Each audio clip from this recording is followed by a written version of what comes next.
Bonjour et bienvenue. On parle aujourd'hui des téléphones pliables. En 2025, on en voit de plus en plus.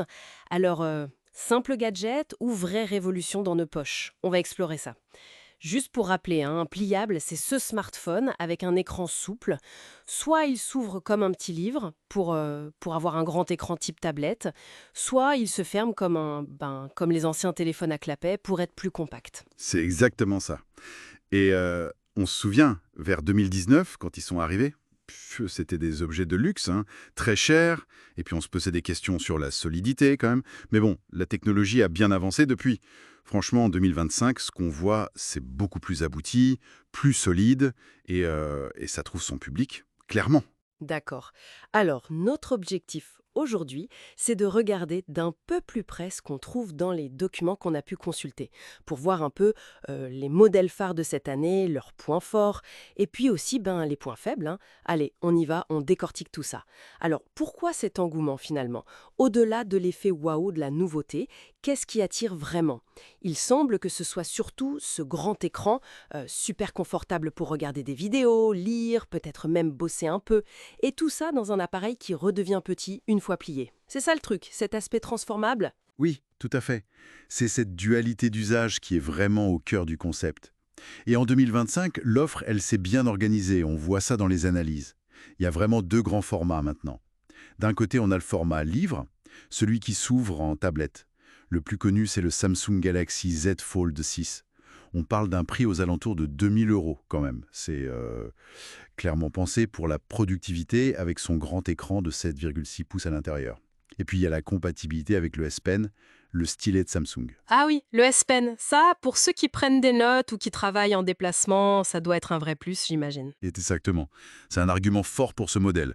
Dans la même catégorie livre, il y a aussi le Honor Magic V2.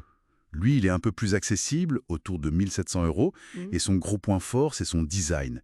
Il est ultra fin et léger. C'était un vrai défi technique, ça, au début. Du coup, il se positionne bien niveau rapport qualité-prix. Et puis, il faut mentionner le futur Google Pixel Fold 2. On l'attend plus tard dans l'année. Il devrait jouer dans la même cour, probablement entre 1800 et 2000 euros. Et on s'attend à ce que Google mette le paquet sur la photo et l'IA, évidemment. Intéressant. Et cette finesse du Magic V2, ça doit faire une sacrée différence en poche par rapport au premier pliable qui était assez épais, non? Ah oui, carrément. C'est beaucoup plus agréable au quotidien. Alors, l'autre grande famille, c'est le format clapet ou coquille, comme on dit parfois. Là, c'est l'inverse. On a un smartphone de taille, classique, qui se replie en deux pour devenir hyper compact. Le leader ici, c'est le Samsung Galaxy Z Flip 6, plutôt vers 1200 euros. Il plaît beaucoup pour son côté élégant, pratique, et son écran externe s'est bien amélioré, on peut faire plus de choses avec sans l'ouvrir. Et juste à côté, on trouve le Motorola Razr 50 Ultra, dans les 1100 euros. Lui il joue un peu sur la fibre nostalgique, le côté néo-rétro, et il a aussi un grand écran externe très pratique. D'accord. Donc si je résume, on a vraiment deux approches. Un téléphone qui devient plus grand pour faire plus de choses C'est ça. et un autre qui devient plus petit pour être plus discret, plus facile à transporter. Voilà, c'est exactement ça. Le choix dépend vraiment de ce qu'on cherche. Le confort visuel et le multitâche pour le format livre, ou alors le style et la compacité extrême pour le format clapet. Mais bon, tout ça, ça a un coût et pas seulement en euros, j'imagine. Quels sont les points de vigilance qui ressortent? Le prix, déjà, on en a parlé, ça reste élevé. Oui, c'est le premier obstacle, c'est clair. On est sur du haut de gamme, voire très haut de gamme. Ensuite, même si ça s'est amélioré, la robustesse, ça reste une préoccupation. Moins qu'avant, mais quand même. Un écran qui se plie, une charnière, forcément, ça soulève des questions sur la durée de vie après des milliers et des milliers de pliages. Mhm. Et puis, l'autonomie. Sur certains modèles, ça peut être un peu juste. Forcément, ces grands écrans, une fois dépliés, ça consomme pas mal. Donc ce compromis entre l'innovation, le côté wow de l'écran pliable, et puis les aspects pratiques, comme la solidité, la batterie, c'est toujours au cœur du débat en fait. Oui, c'est ça le défi pour les constructeurs.